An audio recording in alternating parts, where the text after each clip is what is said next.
أشهد أن عليا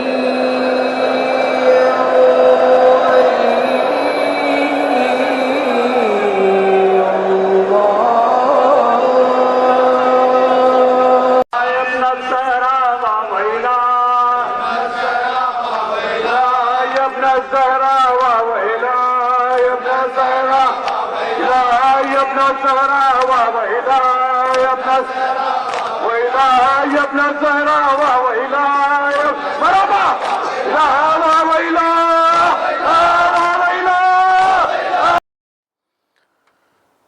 لا حول ولا قوة إلا بالله العلي العظيم أعوذ بالله من الشيطان اللعين الرجيم بسم الله الرحمن الرحيم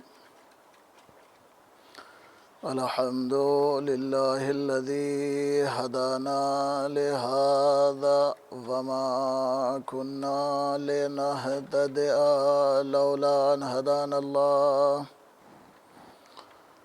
لقد جاءت رسل ربنا بالحق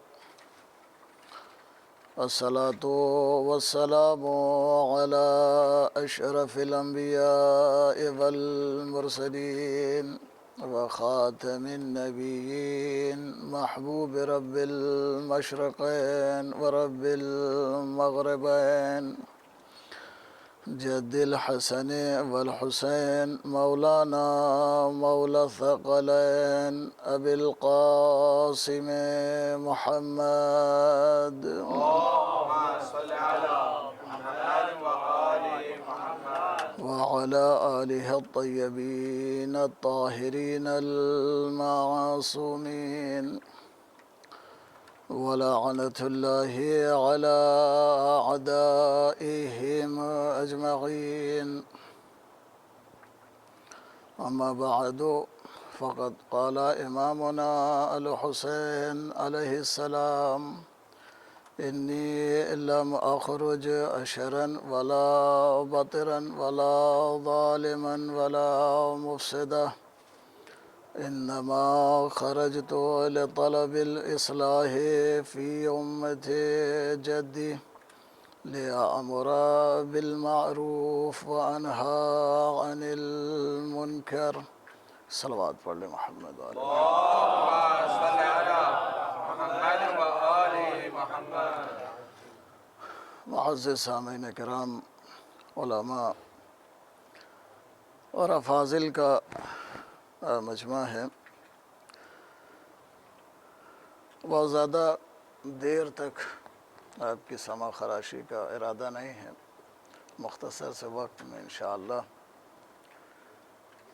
کچھ باتیں عرض کر کے بات کو ختم کرنا ہے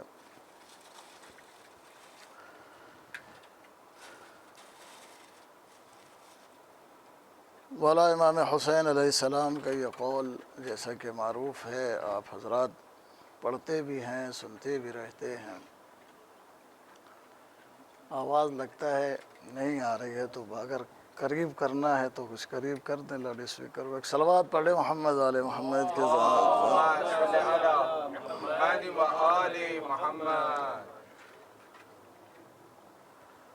آواز باہر جانا نعرہ حیدری نعرہ صفدری نعرہ خیبری نعرہ صلوات اس کا ادھر منہ کر دیں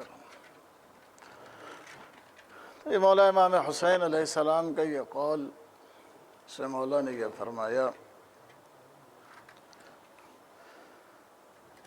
کہ میرا جو خروج ہے وہ اصلاح کے لیے ہے کوئی شر یا فساد پھیلانے کے لیے نہیں ہے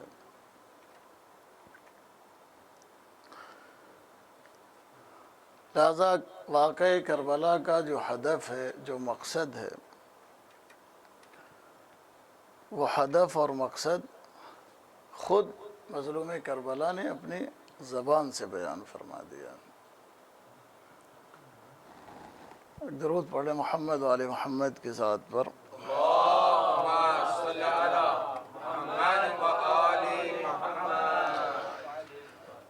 ایک اور صلوات پڑھ لیں محمد و آل محمد کی ذات پر۔ یہ مظلوم کربلا نے خود بیان فرمایا ہے، اس میں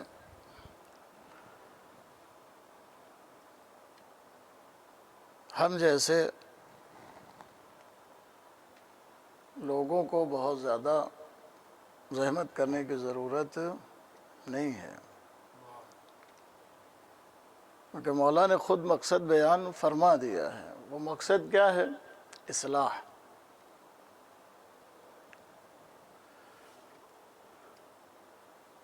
اب یہ جو اصلاح ہے، آپ علماء ہیں، اچھی طرح سے جانتے ہیں کہ اصلاح جو مولا کا یہ کلام ہے لطلب الاصلاح، یہاں پر اصلاح کسی قید کے ساتھ نہیں ہے۔ مولا نے مطلقاً یہ فرمایا ہے کہ میں اصلاح کے لیے خروج کر رہا ہوں۔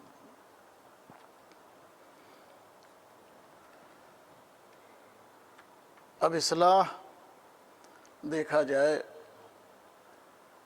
تو اصلاح عقیدے کی بھی مراد ہو سکتی ہے، اصلاح عقیدے کی بھی کی جاتی ہے، اصلاح عمل کی بھی ہوتی ہے، اصلاح معاشرے کی بھی ہوتی ہے نا۔ اصلاح کو امام علیہ السلام نے کسی کے ساتھ خاص نہیں کیا ہے۔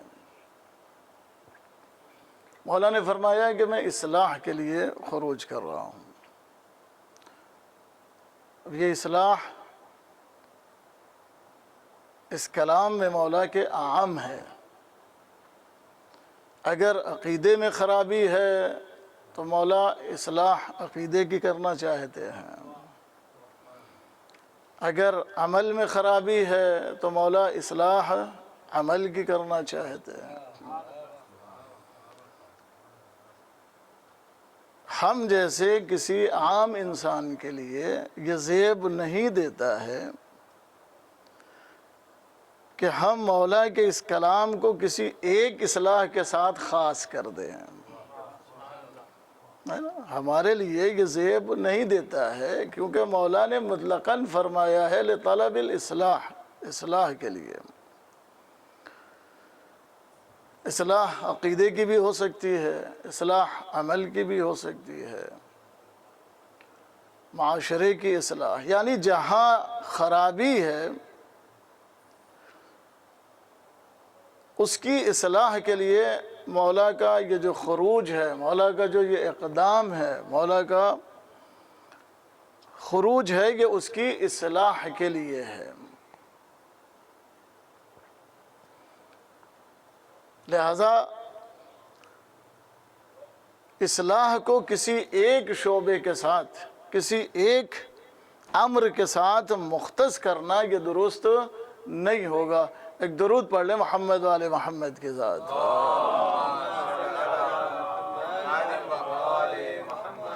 جیسا کہ ہمیں دیکھنے کو ملتا ہے کہ جب کبھی یہ کہا جائے یا لفظ اصلاح بولا جائے تو ہوتا یہ ہے کہ عام لوگوں کے ذہن میں جیسے ہی یہ کہا جائے اصلاح تو لوگوں کے ذہن میں یہ آتا ہے کہ کہیں پر جو ہے وہ معاشرے میں نماز کے اعتبار سے یعنی جب بھی لفظ اصلاح آتا ہے تو لوگوں کے ذہن میں یہ ہم نے اکثر دیکھا ہے کہ ذہن میں لوگوں کے عمل کی اصلاح پہلے آتی ہے اور عقیدے کی اصلاح بعد میں اس کا تصور آتا ہے نا۔ جب بھی یہ کہا جائے کہ یہاں اس معاشرے میں اصلاح کی ضرورت ہے تو لوگ یہ سوچتے ہیں کہ یہاں پر مراد اصلاح سے عمل کی ہے، جبکہ ایسا نہیں ہے۔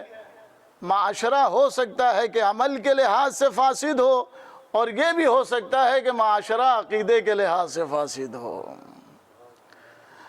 لیکن عزیزان محترم، جہاں تک میں نے فکر کیا، غور کیا اور دیکھا مولا امام حسین علیہ السلام اور واقعہ کربلا کے تناظر میں،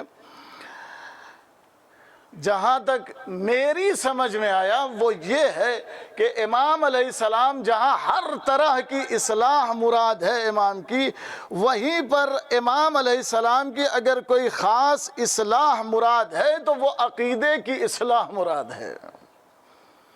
اور یہ بات ہمیں اچھی طرح سے معلوم ہے کہ جہاں عقیدہ درست ہے وہاں پر عمل قابل قبول ہے۔ توجہ ہے آپ کی، جہاں پر عقیدہ درست ہے وہاں پر عمل قابل قبول ہے، اور اگر جہاں پر عقیدہ درست نہیں ہے عمل قابل قبول نہیں ہے۔ یعنی عمل کیا قابل قبولیت، عمل کا صحیح ہونا یہ موقوف ہے کس کے اوپر؟ عقیدے کے درست ہونے کے اوپر۔ وَإِلَّا انسان کتنی بھی نماز پڑھے اگر اس کا عقیدہ درست نہیں ہے تو اس کی نماز قابل قبول نہیں ہے نا؟ علماء ہیں آپ، بہت سے لوگ آئیں گے بروز محشر اور بارگاہ اہدیت میں اپنے بہت سارے اعمال لے کر آئیں گے۔ پروردگار، یہ ہم نے اتنی نمازیں پڑھی ہیں، ہم نے اتنا روزہ رکھا ہے، ہم نے اتنے حج کیے ہیں، ہم نے اتنی مشقتیں کی ہیں، ہم نے اتنی زکوٰۃ عطا کی ہے، تیری بارگاہ میں آواز قدرت آئے گی، نہ تیرا حج قبول ہے، نہ تمہارا روزہ قبول ہے، نہ تمہاری یہ زکوٰۃ کا دینا قبول ہے، اس لیے کہ تمہارا عقیدہ درست نہیں ہے۔ اور روایت میں جو عقیدے سے مراد ہے یہاں پر کہا کہ تم نے سب عمل کیا ہے لیکن بغیر حب علی کے کیا ہے، اور جب تمہارا عمل بغیر حب علی کے ہے تو کوئی بھی عمل قابل قبول نہیں ہے۔ سارا عمل تمہارا تم نے جو کیا ہے چونکہ علی کی محبت کے بغیر کیا ہے، اہل بیت کی محبت کے بغیر کیا ہے، لہذا یہ عمل تمہارا جو ہے وہ قابل قبول نہیں ہے۔ امام حسین علیہ السلام کیا اصلاح مقصد تھا۔ واقعہ یہ ملتا ہے کہ واقعہ کربلا سے تقریباً 2 سال قبل امام حسین علیہ السلام حج کے لیے میدان میں گئے، میدان منی میں حج کیا، اس کے بعد میدان منی میں امام حسین علیہ السلام نے ایک بہت بڑا اجتماع بلایا جس میں ملتا ہے کہ 1000 لوگ شامل ہوئے تھے۔ 1000 کا مجمع اور میدان منی، اس عظیم مجمع میں، اس عظیم مقام پر جہاں اصحاب تھے، انصار تھے، صحابی تھے، قریش تھے، ہاشمی تھے، اس پورے مجمع میں امام حسین علیہ السلام نے جب خطبہ دیا ہے اس عظیم مجمع کے سامنے، اور اس میدان منی میں حج کے بعد میدان منی میں جب خطبہ دیا ہے، اللہ رب العزت کی حمد و ثنا کرنے کے بعد امام حسین نے جو چیز بیان کی ہے اس میں جو تاریخ میں ملتا ہے کہ میرے مولا نے، مولا متقیان امیر المؤمنین، اپنے والد بزرگوار کی ایک ایک فضیلت کو پڑھنا شروع کیا اور پورے مجمع سے تائید حاصل کرنا شروع کیا۔ یہ بتاؤ کہ یہ فضیلت میرے بابا کی شان میں ہے یا نہیں ہے؟ مجمع کہتا تھا ہاں یہ فضیلت آپ کے بابا کے شان میں ہے۔ یہ روایت میرے بابا کے شان میں ہے یا نہیں ہے؟ کیا رسول نے یہ میرے بابا کے لیے فرمایا یا نہیں فرمایا؟ سب یہ کہتے کہ ہاں یہ آپ کے بابا کے بارے میں، یہ آپ کے بابا کی فضیلت ہے، یہ آپ کے بابا کی شان میں یہ حدیث نازل ہوئی ہے، یہ آیت آپ کے بابا کی شان میں نازل ہوئی ہے۔ گویا یہ کہ ایک ایک فضیلت کو مظلوم کربلا منی کے میدان میں ذکر ذکر کرتے رہے اور لوگوں سے تائید لیتے رہے۔ توجہ ہے، میں جس نقطے کی طرف لانا چاہتا ہوں، میدان منی میں اصحاب کے سامنے امام حسین نے اگر کسی چیز کی اصلاح کرنا چاہیے تو وہ اپنے بابا کی ولایت کی اصلاح کرنا چاہیے۔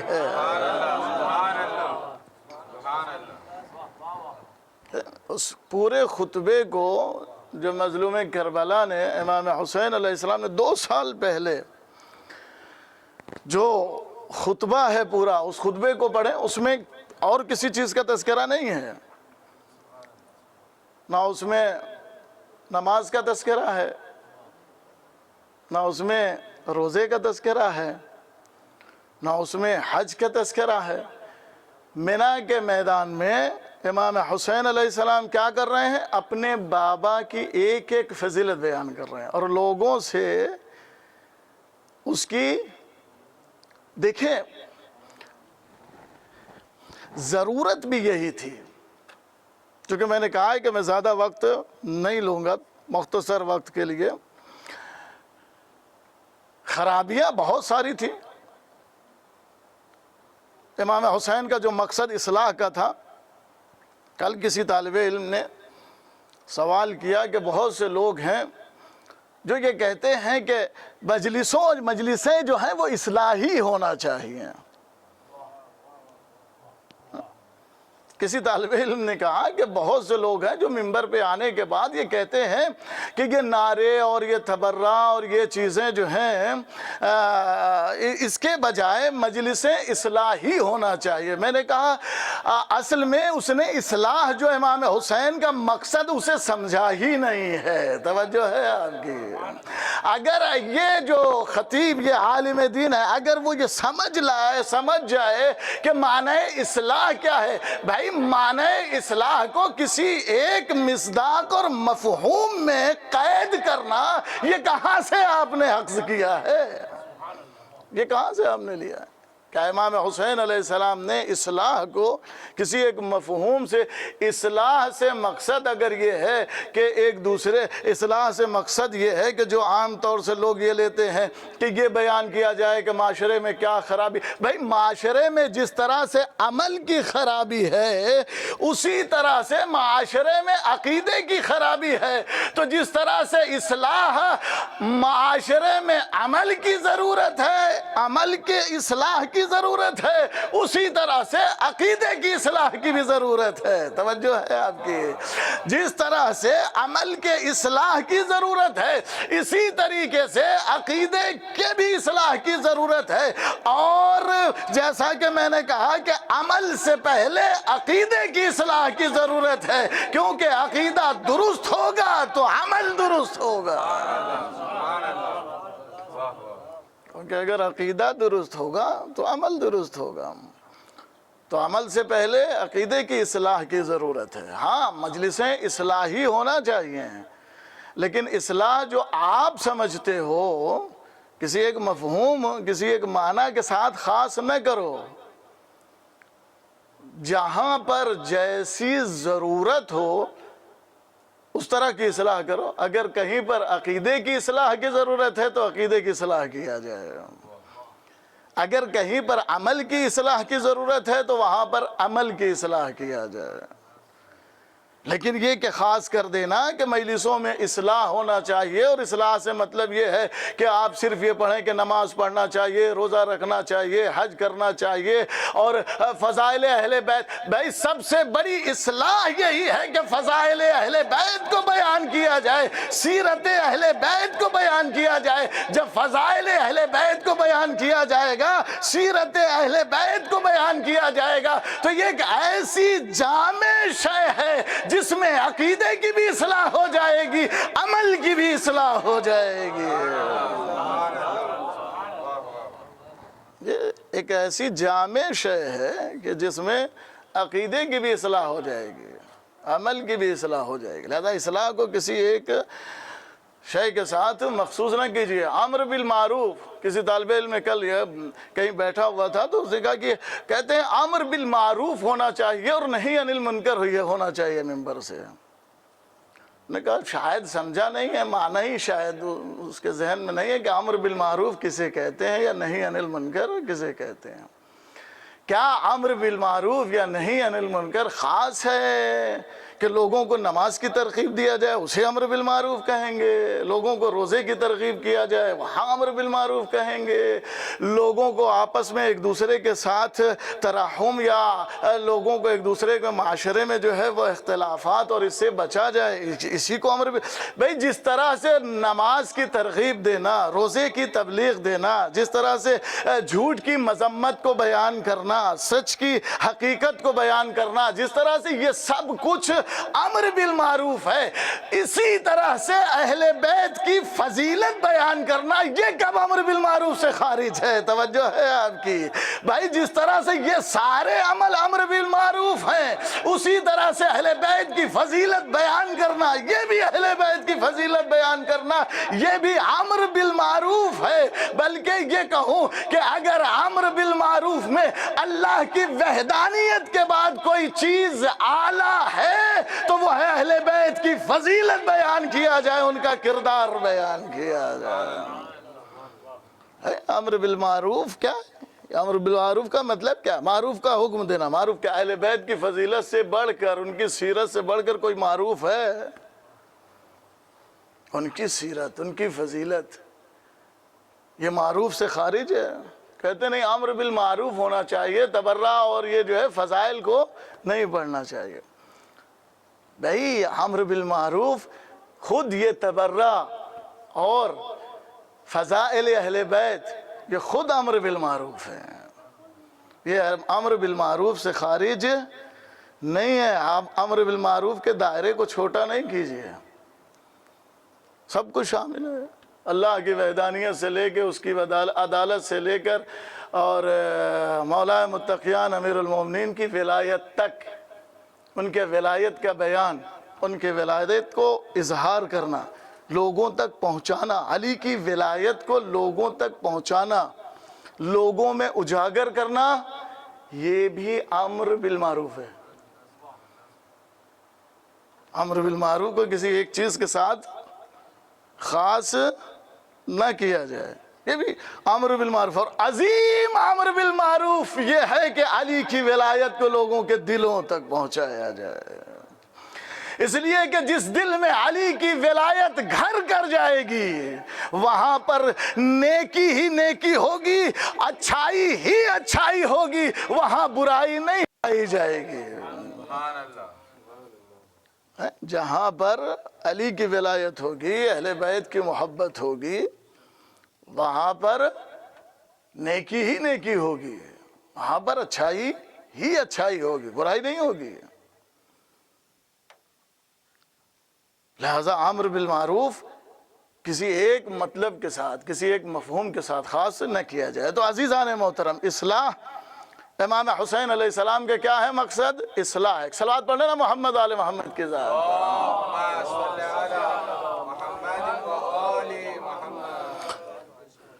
ایک اور صلوات پڑھ لے محمد آل محمد کی ذات۔ تو امام حسین علیہ السلام کا مقصد کیا؟ اصلاح۔ اور اصلاح میں بھی امام حسین علیہ السلام کا بہت سارا، اصلاح کسی ایک شے، کسی ایک عنوان کے ساتھ مخصوص نہ کیا جائے۔ امام نے سب سے بڑا جو دفاع کیا ہے وہ مولا امیر المومنین علیہ السلام کی ولایت، امام حسین علیہ السلام نے واقعاً مولا علی کی ولایت، کیونکہ وہ ماحول ایسا بنا ہوا تھا۔ اگر کوئی تاریخ پر نظر ہے، آپ علماء ہیں، افاضل ہیں، آپ کی تاریخ پر نظر ہے کہ سب سے زیادہ اس وقت اگر کسی چیز کی اصلاح کی ضرورت تھی تو وہ ولایت علی کی اصلاح کی ضرورت تھی۔ لوگوں کے درمیان میں لوگوں کے عقیدے کی اصلاح کی ضرورت تھی۔ امام حسین کا جو وہ دور ہے، جو زمانہ ہے، وہ زمانہ اگر دیکھا جائے، اس پر غور کیا جائے، فکر کیا جائے، تو وہ جو زمانہ ہے اس زمانے میں سب سے زیادہ اگر کسی چیز کی اصلاح کی ضرورت تھی تو وہ علی کو پہچنوانا، وہ علی کہ جسے رسول نے پہچنوایا تھا لوگ بھلا بیٹھے تھے۔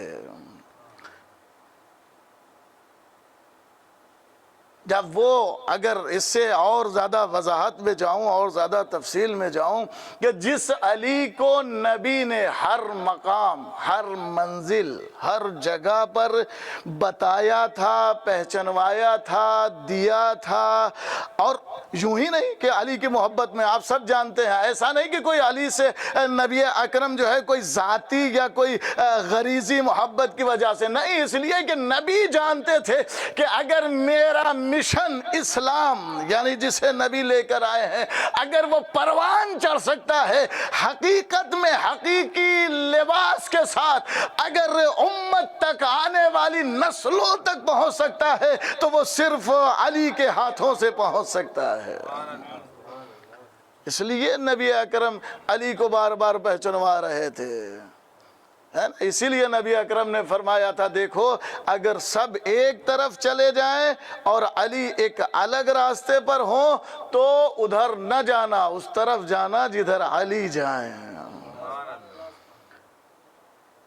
الحق مع علی وعلی مع الحق، نبی نے فرمایا حق علی کے ساتھ ہے اور علی حق کے ساتھ ہے۔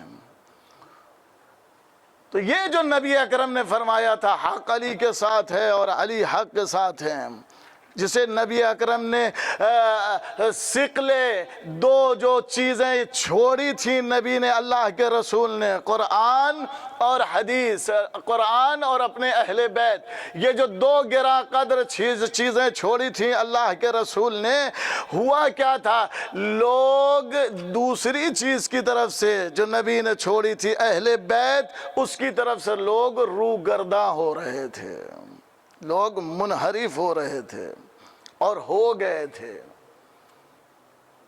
علی سے دور کرنے کے لیے کم سازشیں ہوئی ہیں،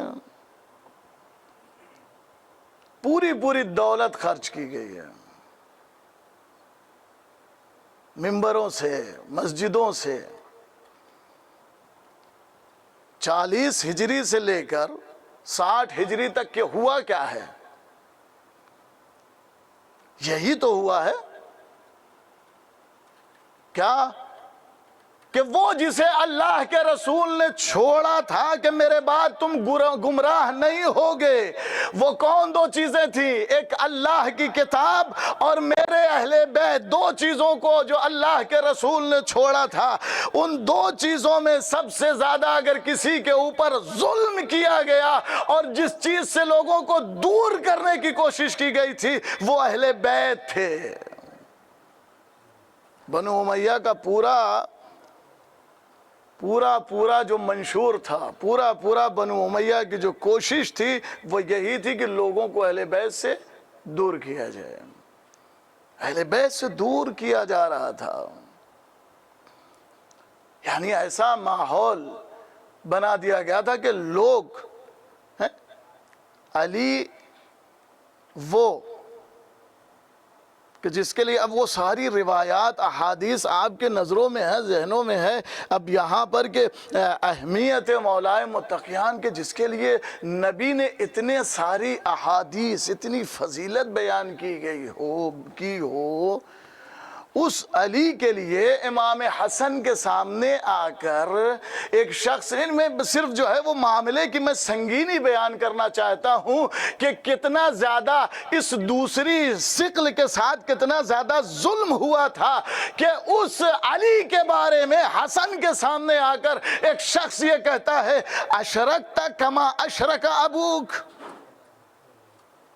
یعنی وہ علی جو قاتل المشرکین ہے، اس علی کے بارے میں آ کر امام حسن کے سامنے یہ زمانہ دیکھیں کہ کتنی تیزی سے اہل بیت سے دور ہو رہا تھا، اور یہ اہل بیت سے دوری جو ہے یہ سبب کیا بنتی، یہ نتیجہ کیا ہوتا؟ کہا یہ جو اہل بیت سے دوری ہو رہی تھی نا، یہ جو سبب تھا، یہ سبب یہ ہوتا کہ دین کے خاتمہ ہو جاتا۔ اہل بیت سے دوری کا مطلب یہ تھا کہ دین کا خاتمہ ہو جانا، حقیقی دین ہم تک نہیں پہنچتا۔ لہذا کیا ایسا جملہ اس علی کے لیے کہ جو ہمیشہ نبی کے ساتھ نبی کا سینہ سپر رہا ہے، آج لکھنے والے مورخین یہ لکھنے پر مجبور ہو گئے ہیں کہ اگر علی نبی کے ساتھ نہ ہوتے تو آج اسلام نہ ہوتا، آج اسلام نہ ہوتا۔ جس علی کے بارے میں یہ نظریہ آج قائم ہو رہا ہے، اس علی کے بارے میں یہ جملہ، امام حسن کا دور کوئی بہت زیادہ نہیں گزرا ہے، بہت زیادہ زمانہ نہیں ہوا تھا، کیا فرماتا؟ اشرکت کما اشرک ابوک، کہ مولا علی کی شان میں یہ معمولی جملہ نہیں ہے۔ بس چونکہ میں نے کہا ہے کہ زیادہ دیر زحمت نہیں دینی ہے، عقیدے کا انحراف تھا۔ امام حسین نے آ کر کیا کہا تھا؟ بس یہاں سے میں اپنی بات کو مکمل کرنا چاہتا ہوں۔ امام حسین اصلاح کے لیے نکلے تھے، لیکن یاد رہے کہ اصلاح کو کسی ایک پہلو کے ساتھ خاص نہ کیا جائے۔ اصلاح جس طرح سے عمل کی ہوتی ہے، اصلاح عقیدے کی بہت زیادہ ضروری ہے۔ اور واقعہ کربلا کے تناظر میں اگر ہم دیکھیں گے تو ہمیں عقیدے کی اصلاح زیادہ نظر آئے گی عمل کی اصلاح کے مقابلے میں۔ عقیدے کی اصلاح زیادہ نظر آئے گی۔ امام حسین نے سوال کیا تھا، اس جواب میں دیکھیں پورا میری گفتگو کا ماحصل اور نچوڑ اس جواب میں موجود ہے۔ امام نے فرمایا، یہ بتاؤ تم مجھے قتل کیوں کر رہے ہو؟ کیا میں نے دین میں کوئی تبدیلی کی ہے؟ کیا میں نے کوئی دین میں خرابی پیدا کی ہے؟ تو جواب کیا آیا؟ بغضاً لأبیک، بغضاً لأبیک، یعنی لوگوں کے ذہن علی سے اس طرح سے دور کر دیے گئے تھے، لوگوں کے ذہنوں میں زہر گھول دیا گیا تھا، جس طرح سے آج بھی ہو رہا ہے، ممبروں سے، مسجدوں سے، کتابوں کے ذریعے سے۔ اور جو علی کی فضیلت ہے اسے کتابوں میں موجود ہے اور اسے بیان نہیں کیا جاتا ہے، اسے چھپایا جاتا ہے نا۔ بغضاً لأبیک، تمہارے باپ کی عداوت میں ہم تمہیں قتل کر رہے ہیں۔ جب قافلہ اسیر ہو کر، یعنی وہ کوفہ، اہل حرم کا قافلہ اسیر ہو کے کوفے میں پہنچا ہے، تو وہاں پر ندا کیا دی جا رہی تھی کہ ایک باغی کا قافلہ آیا ہے، اسیر آئے ہیں کہ جو امیر المومنین، اللہ کی لعنت ہو اس یزید کے اوپر، جسے امیر المومنین کہہ کر پیش کیا، کہا اس کے خلاف بغاوت کی تھی۔ یہ وہ باغی کا وہ خاتون یہ کہتی ہے کہ جب میں نے یہ دیکھا کہ یہ جو قافلہ ہے یہ ایک عجیب نوعیت کا قافلہ ہے، اس میں بچے ہیں، عورتیں ہیں، اس سے پہلے ہم نے بہت سارے اسیر دیکھے ہیں لیکن ایسے اسیر نہیں۔ وہ کہتی ہے کہ میں ایک خاتون کے قریب گئی اور جانے کے بعد میں نے کہا کہ بی بی، آپ کا یہ جو قافلہ ہے، یہ جو آپ لوگ ہیں، آپ کے چہرے سے ایسا ظاہر نہیں ہوتا ہے، آپ کوئی محترم شخصیت لگتی ہیں، ہے نا۔ وہ کوفہ، توجہ چاہتا ہوں آپ، کہ وہ کوفہ کہ جہاں امیر المؤمنین علی ابن ابی طالب علیہ السلام کی حکومت رہی ہے، اس کوفے میں اہل بیت کو کس طرح سے پیش کیا جا رہا ہے؟ اہل بیت کو ایک باغی کی شکل میں پیش کیا جا رہا ہے۔ اس کوفے میں اہل بیت کو کس طرح سے پیش کیا جا رہا ہے؟ خاتون کہتی میں نے سوال کیا کہ آپ ہیں کون؟ کہا جب اس خاتون نے بتایا ہم آل رسول ہیں، وہ خاتون کہتی ہے کہ جیسے ابھی تک اسے پتہ نہیں تھا، معلوم نہیں تھا، جب اسے پتہ چلا کہ آل رسول ہیں، تاریخ نے لکھا ہے کہ وہ دوڑتی ہوئی لوگوں کے گھروں میں گئی ہے، سر پیٹتی ہوئی۔ تمہیں پتہ ہے یہ کس کا قافلہ اسیر ہو کر آیا ہے؟ یہ کون لوگ ہیں؟ ان کے سروں پہ چادریں نہیں ہیں، انہیں چادر دے دو۔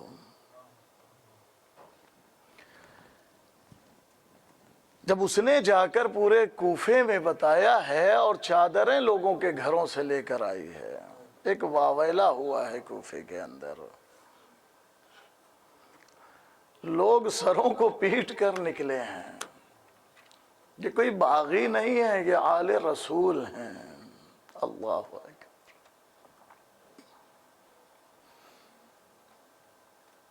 اسی مسجد کوفہ میں ابن زیاد ملعون جب اہل حرم کے ساتھ اور اہل بیت کے ساتھ گستاخی کرتا ہے تو اسی مسجد میں سناٹا تھا، صرف ایک انسان کھڑا ہوا، اور کھڑے ہونے کے بعد وہ کہتا ہے کہ اے ابن زیاد، جھوٹا تو ہے اور تیرا باپ جھوٹا ہے، یہ اہل بیت نبی ہیں، یہ کبھی جھوٹے نہیں ہو سکتے ہیں۔ جزاکم اللہ خیر الجزا۔ مولا کے چاہنے والوں،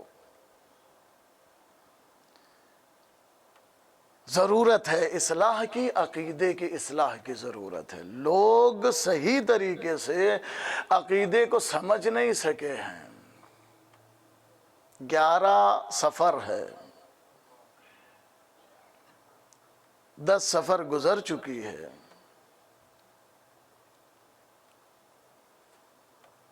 گیارہ سفر کو ایک بڑی ہی مظلوم شخصیت اس دنیا سے گئی ہے۔ معلوم ہے کون؟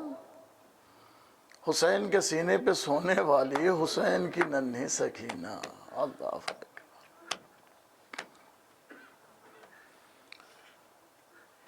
بڑا کم سن ہے نا، سن بہت زیادہ نہیں ہے۔ حمید ابن مسلم لکھتا ہے کہ جب خیمہ جلا ہے،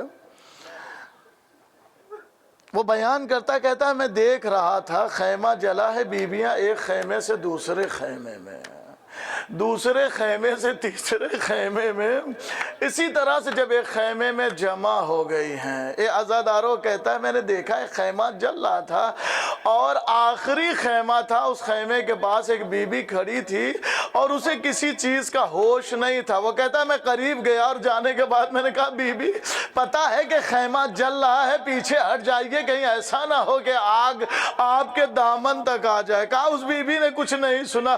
تھوڑی دیر بعد میں نے دیکھا کہ وہ بی بی اندر گئی اور اندر سے اپنی پشت پر کچھ اٹھا کر لائی ہے۔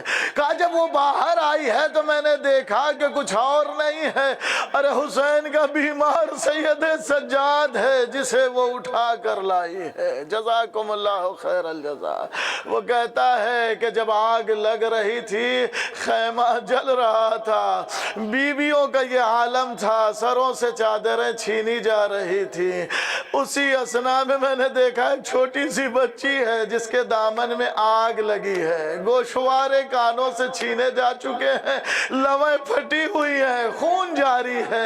وہ کہتا ہے میں نے چاہا کہ دامن کی آگ کو بجھا دے۔ بچی نے ننھے ننھے ہاتھ جوڑ کر فرمایا اے شیخ ہمارے قریب نہیں آ سکتا ہے، ہم اہل حرم ہیں۔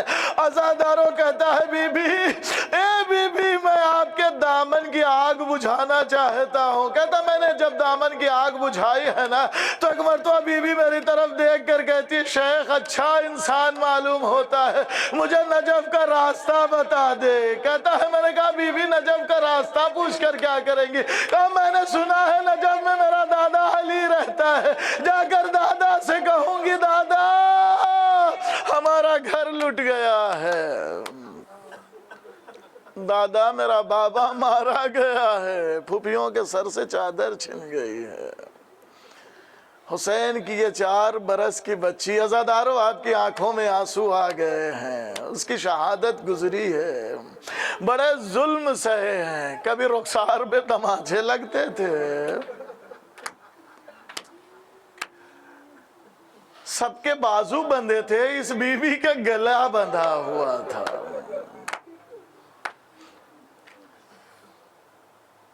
عزادارو میں نے خود پڑھا ہے کسی کتاب میں کہ امام حسین کا سر چلتے چلتے ایک جگہ پر رک گیا۔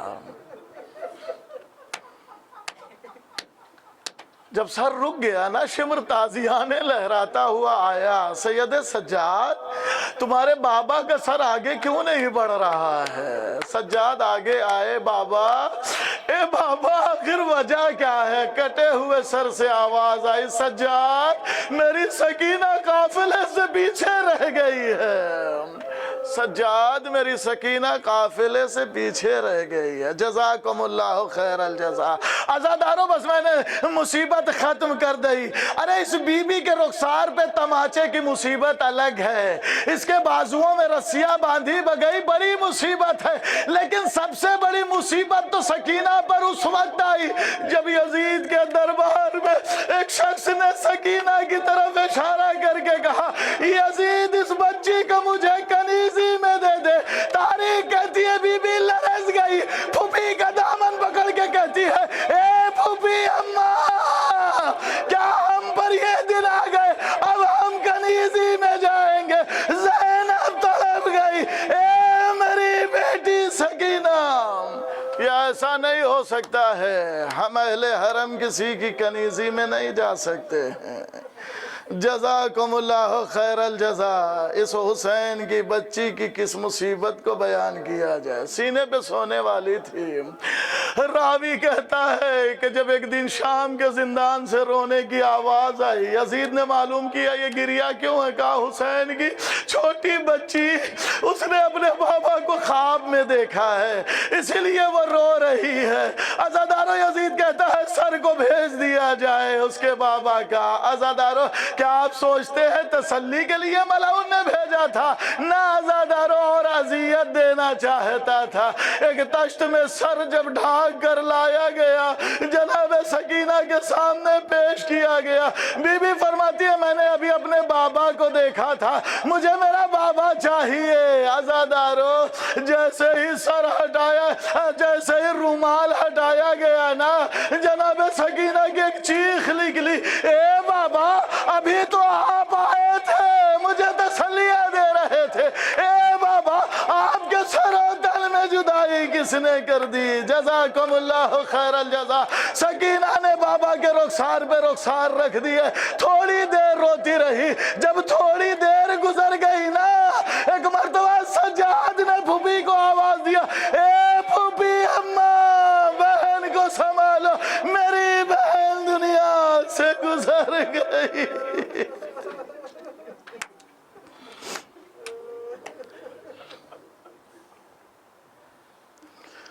وَسَيَعْلَمُ الَّذِينَ ظَلَمُوا أَيَّ مُنْقَلِبٍ يَنْقَلِبُونَ أَلَا لَعْنَةُ اللَّهِ عَلَى الْقَوْمِ الظَّالِمِينَ۔ پروردگار تجھے واسطہ ہے محمد و آل محمد علیہ السلام کا، ہماری اس عبادت کو قبول فرما، جہاں کہیں بھی مومنین پریشان حال ہیں ان کی پریشانیوں کو دور فرما، جو حاجت مند ہیں ان کی حاجتوں کو پوری فرما، ہمارے گناہ کبیرہ اور صغیرہ کو معاف فرما، ہمارے امام کے ظہور میں تعجیل فرما، ماتم حسین۔